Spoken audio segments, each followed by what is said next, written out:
Today I'm featuring the Freezin Fun bundle. So it comes with this awesome stamp set as well as some incredible dies to cut out all these different figures. All the shapes and figures here have a die to match it, which is awesome. And then there's a couple of extras, some like a snow hill, stars, the cute heart, whatever. Okay, so let's just jump in right away. I'm going to show you the card first today. Here's my envelope, and I kind of create a little shadow around him. And then this is my card, and look at these guys. Aren't they fun? I'll show you that. I use DSP for the background, and I also have a little strip of DSP to decorate the inside. So let's go ahead and start making this. I have all my dies pulled out here. And as we make it, I'll show you how I was able to make them wiggle. Now, it's going to be hard to get this whole thing in the screen, but this is my very new Stampin' Cut and Emboss machine. It has the nice Stampin' Up! Logo on both sides. If you purchase this, or when you purchase this, the handle is not attached when you get it, and it's in the very bottom of the box. Okay, it comes packaged very, very well with like the cardboard pieces that it actually sets in, and when you lift this main part out, you'll see the handle down tucked in the bottom. So don't throw away your box, because the handle is there. They give you a little tool and the screw you need to put it on there. And it's got this awesome handle. I love the white. It just makes everything clean, look clean and fresh. And then both sides pull down like this. Okay. And you'll see it in action in a few minutes. And what I love best about this new Stampin' Cut and Emboss machine is it does have a quick start guide for you. So you can read through that if you want. But what I think is even better is all the pieces are numbered. So you get the number one platform, I guess you'll say, and then a number two. And these two are both, for die cutting. Then a number 3 cutting plate and another number 3 cutting plate. We need 2 of those for most things. And number 4. And notice on number 4, it says, this is not a cutting surface. Okay, this is not a cutting surface. So if you're using dies, you will not be using this. But if you look here, it gives you directions for die cutting and also embossing. Okay, and there is a difference between some of our embossing folders. Some are just standard size, and it tells you that you're using the 1 platform and the 2 number 3s for embossing. Or if it's a 3D embossing folder, they're telling you to use the number 1 platform and the number 4 embossing folder. And the fact that this is dark gray, opaque, makes it easy for us to remember this is the one we use for those thick 3D embossing folders. Okay, and here's another one. And again, 1, 2, and 3 for the thin dies. Okay, so most of your dies, you're going to be using either this one or this one. Okay. All right, so you'll see that in action in a few minutes. But for now, let's pull out all of our supplies here. I'm using Highland Heather as my card base. This DSP is from the Snowflake Splendors, or Snowflake Splendor, not plural, designer series paper. It's very pretty, has basically like a watercolor wash look to it with snowflakes and Really good assortment of colors. And using the Highland Heather kind of takes me outside of my box a little bit because I typically use blue and white when I'm doing snowflakes. So the fact that there are some um, Highland Heather purples in here kind of takes me out of my comfort zone a little bit, but I like the way it turned out. Now the next thing I'm going to do is do some stamping, and then we will cut out all the pieces that I need to build my card. So I'm going to use black Memento ink because I am going to be doing a little bit of coloring with my Stampin' blends. And you'll be able to cut out pretty much all the pieces to this card at one time.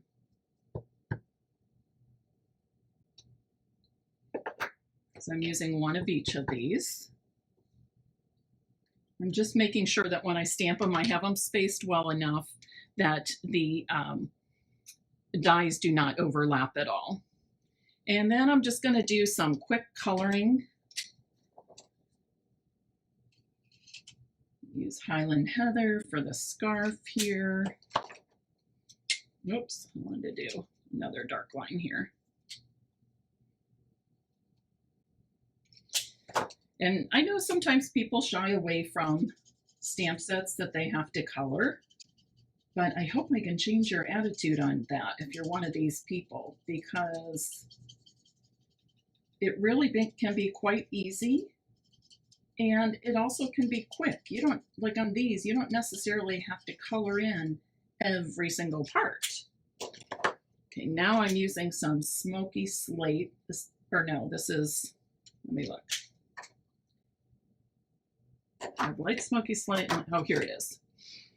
I wanted the dark smoky slate for those metal ski poles. I'm going to use light misty moonlight for the skis themselves. I love this card because it has so much dimension on it.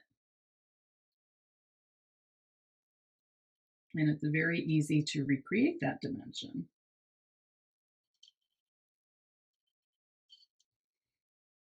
That designer series paper in itself has lots of dimension with the watercolor wash background and the snowflakes in various sizes. Now I'm going to add just a touch of pink to this guy. So I'm going to pull out, I believe this is, Flirty Flamingo Light. Give him a little pink nose and a little pink in his ears. And I'm going to put just a little bit of light smoky slate around him just to highlight some of the different parts of him.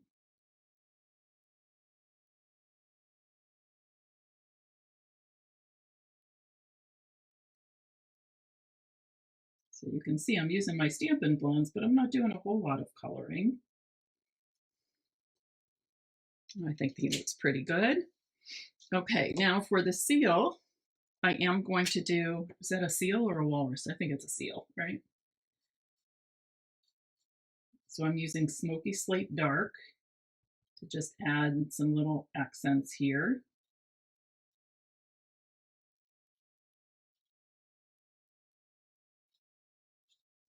Going kind of fast. Whoops. And then I will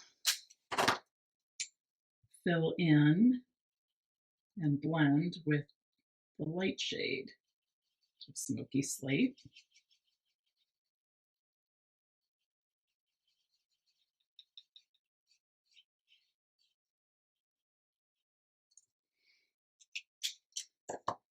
I'll use, let's see, how about, I'm going to use the dark misty moonlight for his hat. along with the light misty moonlight. So we're giving him kind of a tone on tone look to his hat. Make sure I have the right color.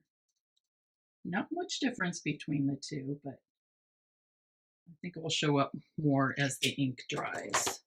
I see a little spot that I need to fill in better.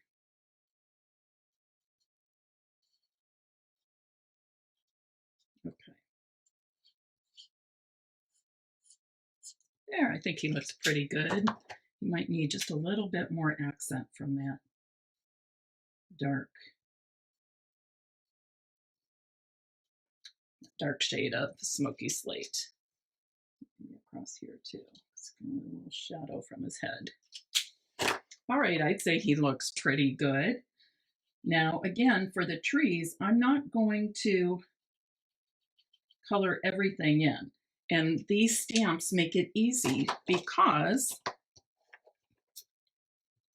they've got snow piled on them. So I'm just going to color in, and I'm using Pool Party Dark here. Again, the color scheme is a little different outside the box. But I notice when I suppose it's true for everybody, when you do something outside of the box, you're kind of stretching your imagination, kind of building on that creativity you already have. Okay, so I'm ready to cut these out. Push all this out of the way.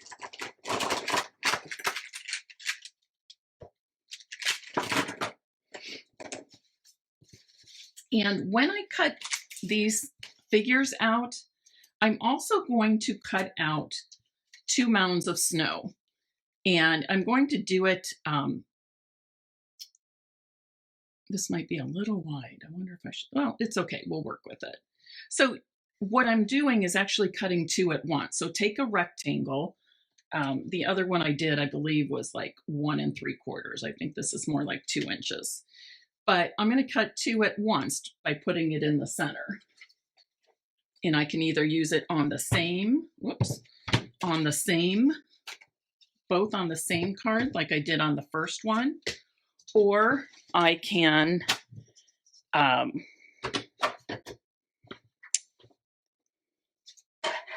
use one for a second card. And I'm going to show you that I'm able to cut all of these out at once. So I'm going to bring my little dish of dies out over here. Turn it this way so I can see better. And I'm just using that little bit of washi tape to hold these dies in place. It's always one of my favorite tips.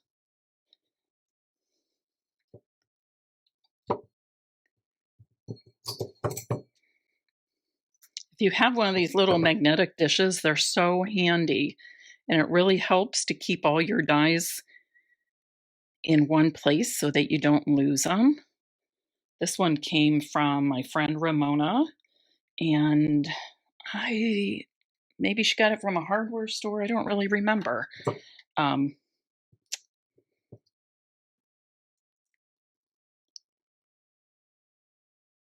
But they are handy. I've also seen them at Hobby Lobby in the sewing section. I have a couple of those here also, and they're actually considered pin holders, magnetic pin holders. Oh, I'm glad to see so many of you today. Would anybody like to receive this cute card? Just keep commenting, because every time you comment, your name will be entered into the drawing for a card today. I've noticed I haven't given away too many cards lately. Okay, so let's get going and cut these out. So I've got 1, 2, my numbers 1 and 2 plates, and then I've got both number 3 cutting plates. And it works just like the other one. You kind of start it until it grabs, And then as soon as you feel it grab, I switch my hand to hold up on top and roll it through with my right hand. And now I'm just going to close this up really quickly. They kind of slam a little bit, but that's okay. And it takes up less space on my counter next to me. So I actually have a place to keep all these platforms right next to my machine. When I had my old Big Shot machine, I wasn't able to do that. Oh, by the way, I think I told you, the Big Shot comes with this little tool and the screw that you need. Oh, I think that bounced around and moved. That's all right, I'll work with it. We're getting the steep slopes here, the professional slopes. Put these back in my jar. Okay. All right. Oh yeah, those are like, what do you call them, slaloms?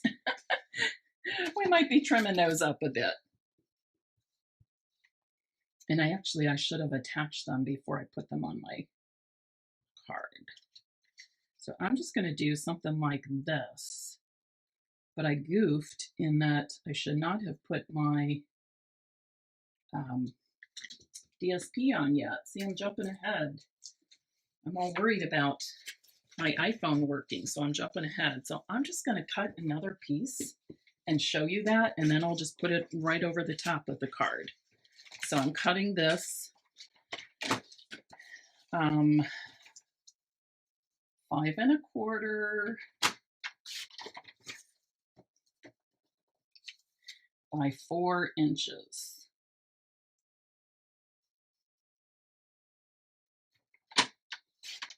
Sorry about that, I'm discombobulated. Okay, and I don't really want this. I guess that could be the top of the slope, but I kind of like the stitching going. And then this one I want to tuck behind it a little bit. And don't worry about it hanging over the edge of your DSP because we're going to trim those. Okay, that's what I'm going to do. So if I hold this one in place, I can tuck this one in underneath and slide it into place, just like that. And then I can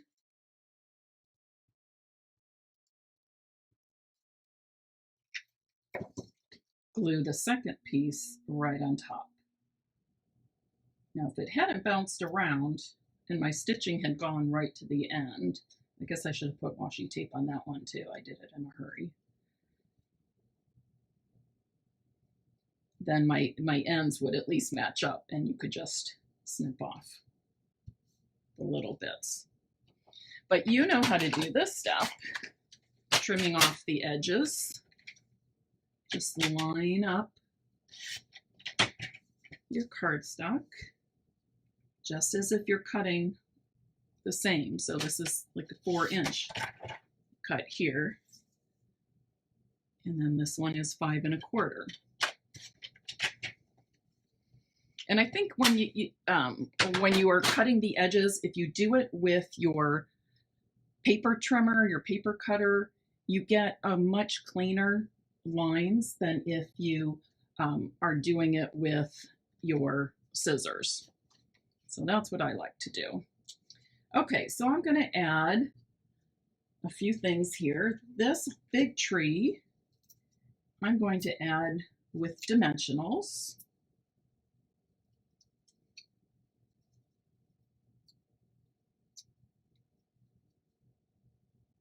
That, so it pops off the page a little bit. And then the small one I'm going to add with some multi-purpose glue. In fact, I might put this one over here, or do I want it kind of as a background?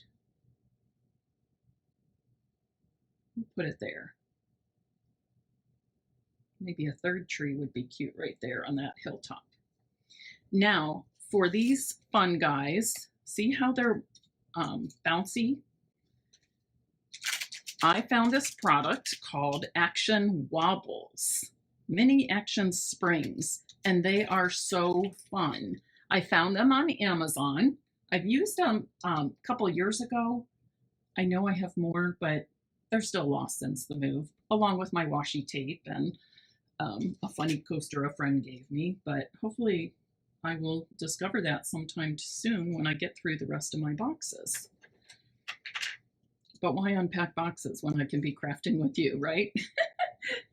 Okay, so there's basically two sticky sides, and I don't think it really matters which side you put down on the paper and which goes on your figure or whatever it is you want to pop up. And okay, now this was super easy for me yesterday when I did this. Now it's stuck a little bit. There we go. But I like to put this larger one,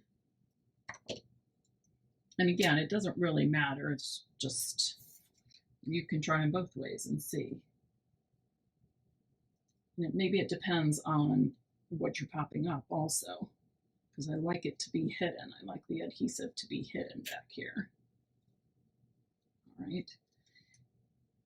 So when I get that stuck on, then I just pull up the edge of this other adhesive backing, and I put this guy down wherever I want. Whoops, he's got to go down, buddy. Just like that. Is that not cute? Oh my gosh. Kids will love these. I got to send some to my littles. I think they're still little enough to appreciate something like this. But of course I have to make 3 different ones. I can't send them all the same card. So I'm very excited about this. I think these wobbles would be cute with the gnome cards as well. And by the way, I just advertised today my Gnome for the Holidays class to go. If you were on my email list, you would have gotten an email this morning. It's also on my blog, stampinpiece.com. And I will be posting the information to my Facebook group as well. Okay, so now pretend that's not there, right? I know what you're thinking, a waste of good DSP, Mary, but I wanted to show you the correct procedure. And then you can just put all of this on your card base. Okay, is this too cute? Anybody up for winning this?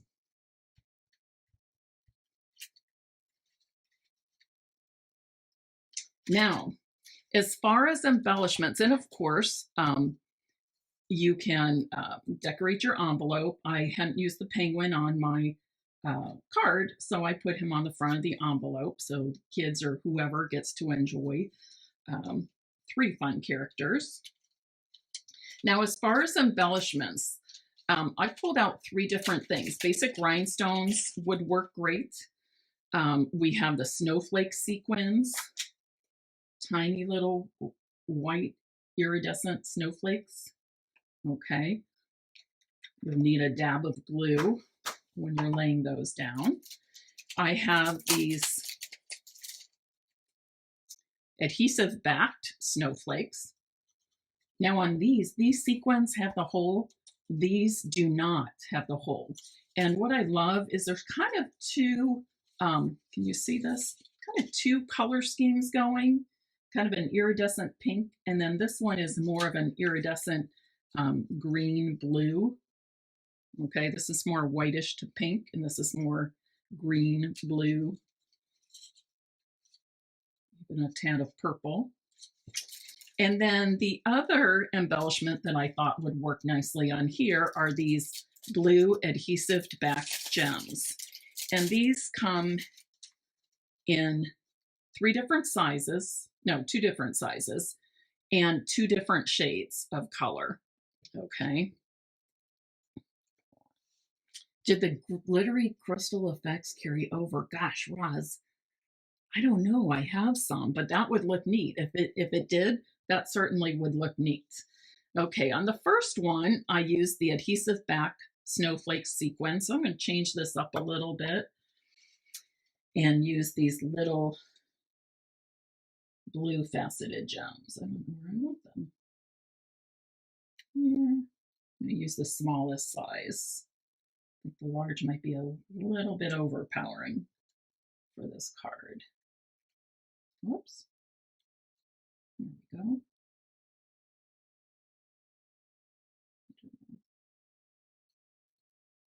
Okay, I feel like I need more because they're pretty spread out. So I'm going to put one here.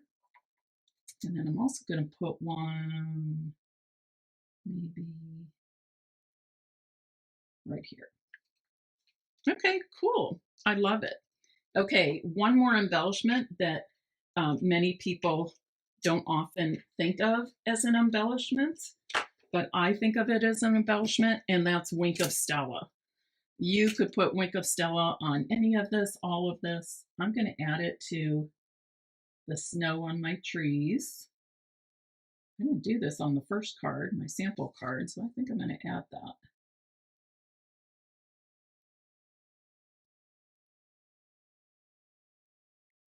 I'm sure there are many other stamp sets, both in the annual catalog as well as the holiday catalog, that would be fun to use with these wobbles. I'm just going to lift this up and put some of the Wink of Stella along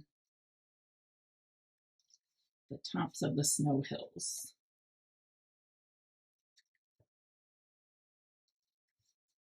Nice, just a little touch of sparkle there, a little bit of glimmer. What do you think? I kind of like the blue gems a little bit better, but you know, there's a lot more blue in this piece of DSP than there is here. Okay, so that's today's card. Make sure you comment. A couple of things about the new Stampin' Cut and Emboss machine. It is available to customers on a pre-order now. Debbie Moser, this is called Wink of Stella, and it's in our annual catalog. Yes, but it's just a very, you can hardly see it. It just gives a shimmer. I wouldn't even say glitter. It's really just a shimmer. Pam, I agree. Those blue ones stand out a bit more. I like those better. What I was going to mention to you about the new Stampin' Cut Emboss machine is that it is available to demonstrators on a pre-order right now, this month only, and then it will be live to customers, everybody, on September 1st. The machine does cost $120, and it does come with all the plates and directions that I showed you earlier. So you get a 1, 2, 2 number 3 cutting plates, the number 4 for embossing 3D embossing folders, as well as the directions. You get all this for $120. So you have exactly what you need to get started using your dies as soon as you get the machine. $120 is a lot of money. It's a big investment. There are a couple of ways that you can get it for less than $120. Number one would be to host a Stampin' Up! Party or workshop or private class, and I'm happy to do that virtually as well. And I've had some virtual parties that went very well. And then with you hosting, as people are ordering from you, you would then be able to use your Stampin' Rewards to get this beautiful machine. The other way you could get it for less than the $120 plus shipping plus tax is by joining my team. So if you join my team this month, because you're signing up as a demonstrator, you would be able to add this to your starter kit. Our starter kits are 100% customizable. So you choose $125 of product, up to $125. We can't go over because you're going to get free shipping. on that. Now, Stampin' Up! Says for the starter kit, you're going to pay $99 plus tax and free shipping on the starter kit. So for me, the total would be, like, if you live by me with my sales tax at 7.5%, the total would be $107.50 basically to get this machine. Plus you'd have an extra $5 of product to get. So you could get a package of rhinestones, because for that $99 plus tax-free shipping, you get to choose up to $125. So $107 out the door for joining my team sounds a whole lot better than $120 plus $12 shipping, 10% plus the tax. Or again, you have the opportunity to host a Stampin' Up! Party or workshop or private class, and we could apply Stampin' rewards to the cost of your machine, bringing that cost down for you as people place their orders. All right, any questions about anything? Don't forget, if you were watching live and you want to win this card, I need you to make sure that you comment, okay? Thanks for bearing with me. I don't know what was going on yesterday with my iPhone, but hopefully it'll hold out for me a little bit longer. And I will see you tomorrow evening with another Facebook Live project. This one will be on my business page this time, Stampin' Scrap with Mary Knabe.